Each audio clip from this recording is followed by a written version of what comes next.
আর মানুষ যদি কবর থেকে নিরাপদে থাকতে পারে, কবরে যদি মানুষ নিরাপদে থাকতে পারে, শান্তিতে থাকতে পারে, এই শান্তিতে থাকতে থাকতে সে ব্যক্তি জান্নাতে চলে যাবে। সুবহানাল্লাহ।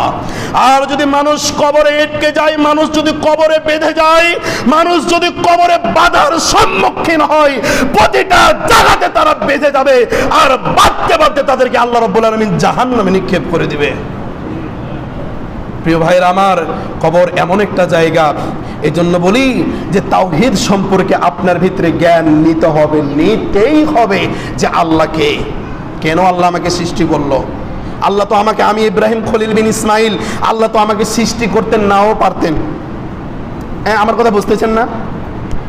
এই যে এতগুলো মানুষ আপনারা উপস্থিত আছেন, সবাই তো আমরা আল্লাহর বান্দা, তাই কি না? আল্লাহ তো আমাকে সৃষ্টি করতে নাও পারতেন, আপনাদেরকে করতে পারতেন।